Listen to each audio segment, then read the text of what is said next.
What happened to Arsenal's golden boy and why nobody should be surprised? Let's be honest with each other for a moment. If you have been watching Bukayo Saka play this season and something feels off, you are not imagining things. The player who once made defenders look like they were standing still is now the one who looks like he is running through mud. The flicks are still there. The effort is still there, but that electric, game-changing, oh my goodness quality that made the whole of the Premier League scared of him, that has been missing for a long time now. And here is the painful truth that many Arsenal fans have been sitting with quietly for months. This was always going to happen. So let us talk about it properly. Let us go through what Saka was, what he is now, what went wrong, what it means for Arsenal, and most importantly, what happens next.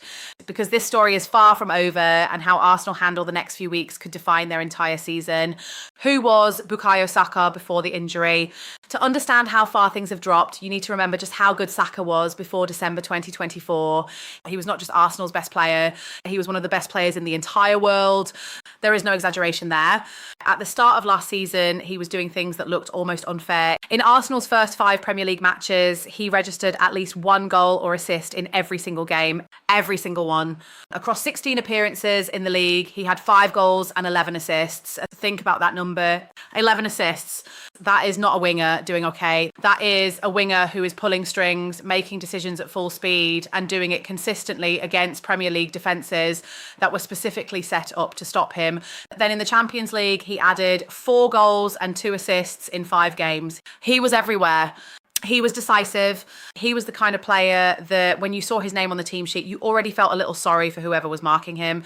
He was unplayable. That is not a word you throw around lightly, but it fits. Bukayo Saka in the first half of last season was genuinely unplayable. So what changed? The injury that changed everything. In December 2024, Saka picked up a hamstring injury. It was serious enough to keep him out for a significant period, and it was the kind of injury that Arsenal fans had dreaded for years. Here is the thing about hamstring injuries that most people outside of sports medicine do not fully appreciate. They do not just stop you from playing. They take something from you. The explosive first step, that burst of pace that lets a winger get half a yard on a full back and make something happen that comes directly from the hamstring. When that muscle is damaged and then repaired, it is almost never exactly the same again. Players can come back. They can still be very good, but they are rarely the same version of themselves. Saka returned to fitness almost a year ago now. He came back, he trained, he played, he has been on the pitch. But watching him, it is clear something is still not right. The pace is not there the way it was. The sharpness at the end of his runs is missing. Defenders who used to panic when he received the ball in wide positions are now setting themselves comfortably. They know he is not going to blow past them the way he once did. They crowd his space, they double up. And too often it works. His numbers tell the story. 2 goals or assists across 16 recent matches. For Bukayo Saka, that is a shocking return. That is not a dip in form. That is a player who is operating well below where he needs to be. And honestly, does this surprise anyone? The workload problem that Arsenal fans saw coming. This is the part of the story that might be the most frustrating, because Arsenal fans, the real ones, the ones who have watched every match and worried every time Saka played 90 minutes without a break, knew this day might come. For years, Bukayo Saka has played almost non-stop football, club football, international football, tournament football. Season after season, he has been one of the most used players in England. Arsenal have relied on him heavily. England have relied on him heavily.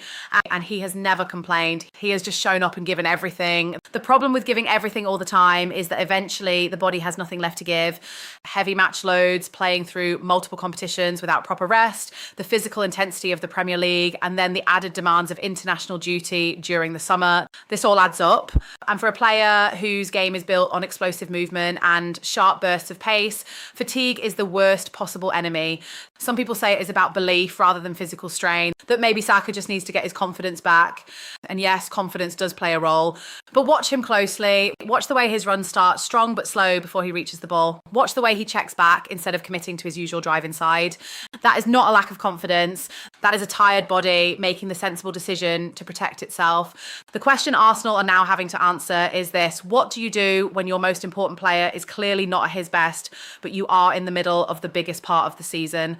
What the Carabao Cup final revealed, Arsenal lost the Carabao Cup final 2-0 to Manchester City. It was a painful day for the club, for the fans, and for Mikel Arteta, who was chasing his first piece of silverware since lifting the FA Cup back in 2020. Most of the conversation after the match focused on Kepa Arrizabalaga and his error that led to City's first goal. And fair enough, that was a big moment. Rio Ferdinand was blunt about it on his podcast, calling Arteta's decision to start keeper over David Raya sentimental and pointing out that Raya's ability to play through City's press would have been a huge factor in the game. Ferdinand went as far as calling Raya the best goalkeeper in world football right now. That is a bold claim, but the point behind it is solid. But here is what got less attention after the final. Arsenal as a team looked blunt going forward. City's press disrupted their structure. Their attacking output was limited. And in those moments when Arsenal needed someone to do something unpredictable, to take a defender on, to create something from nothing, that responsibility would usually fall to Saka. He was quiet during the final. His influence was minimal, and that absence of his usual impact was felt. A fit, sharp, electric Bukayo Saka would have been a solution to exactly the kind of press City were applying. He would have taken the ball under pressure and driven at defenders. He would have created uncertainty. He would have made City's shape work harder. But that version of Saka has not been available for over a year now, which brings us to the bigger picture. Can Arsenal handle Barcelona if Saka is not at his best? Former Arsenal midfielder Paul Merson recently raised a concern that is getting more and more people talking. In his column, he highlighted Barcelona as a potential problem for Arsenal in the later stages of the Champions League. His main point was about pace. He suggested that Arsenal lack the direct, explosive, attacking pace needed to trouble Barcelona's high defensive line. He compared Arsenal's current forward options to players who have caused Barcelona real problems recently and made the uncomfortable observation that Arsenal do not currently have that same direct threat.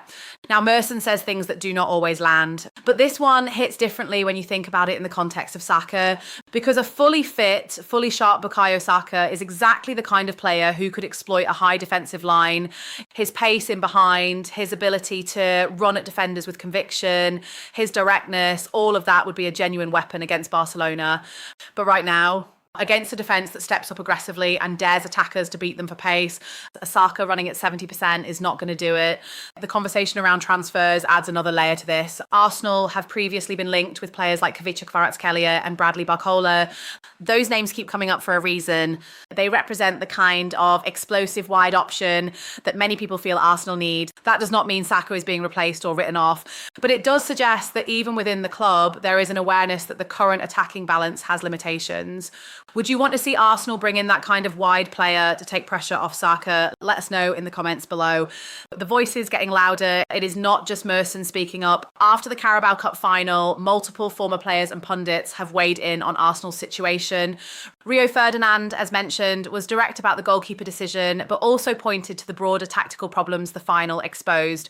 Former goalkeeper Jens Lehmann took a more measured view, backing Arteta's decision-making despite the criticism and offering a calmer perspective on the team's performance overall. On the Saka question specifically, Ali McCoist and Ray Parlour have both suggested that giving him a rest, even for just a couple of games, might be the smartest thing Arteta can do. Their argument is simple. A player who is carrying fatigue and clearly not at his sharpest is not helping anyone by staying on the pitch. A short break, no pressure, let the body recover, could allow him to come back fresher and more effective for the final push of the season. It sounds logical, and in an ideal world, it would be easy. But Arsenal are leading the Premier League and are still in Europe. Arteta does not have the luxury of easing his best players through a quiet patch of fixtures. Every game matters now. Every point counts. Do you think Arteta should rest Saka for a few games, or is the risk of losing those matches too high at this stage of the season? Tell us what you think. The World Cup shadow. There is another dimension to this story that makes it even more complicated, and that is the World Cup. Saka has been central to England's attack for several years now. He is one of the first names on the team sheet when Gareth Southgate, or whoever is managing England by then, sits down to pick the squad. His ability to create chances, carry the ball in tight spaces, and deliver in big moments has made him invaluable. But a Saka who is struggling for form at club level, who is delivering 2 goal involvements in 16 games, who is being quietened by defenders who have figured out how to crowd his space, is not the version of Saka that England need at a World Cup. If his form does not improve between now and the tournament, it raises real questions about his role in the squad and about England's attacking options. The World Cup is the biggest stage in football. You cannot walk into it on the back of months of underwhelming performances and expect to suddenly hit the ground running. This adds extra pressure to the situation, not just for Arsenal and Arteta, but for Saka himself. He is young. He cares deeply about his football. He does not want to be in this position. And that makes it even more important that the people around him make smart decisions about how to manage him in the coming weeks. How do you think Saka's form will affect England's World Cup preparations? Leave your thoughts below. Arteta's dilemma. Let us give Arteta some credit here. He is managing a genuinely difficult situation. He has a player who is one of the most important in his squad, who is clearly not at full power, but who is still contributing and who has earned the right to be trusted. Dropping Saka is not an easy call. It sends a message. It creates noise, it risks unsettling a player who needs confidence, and it leaves Arsenal with a question mark in a position that has no obvious like-for-like replacement in the squad right now. But keeping him in the team every week, playing him through fatigue, hoping the form comes back on its own, that carries risks too. The longer a player operates below their best without a break, the longer it can take to get them back to full sharpness. What happens next around Saka could genuinely shape not just Arsenal's season, but England's World Cup campaign. That is how big this situation has become. Names like Noni Madueke have been mentioned as possible short-term alternatives who could step into the wide role if Arteta decides to give Saka some time away from the starting lineup. It is worth watching how the next few weeks play out. Why Arsenal fans should still believe?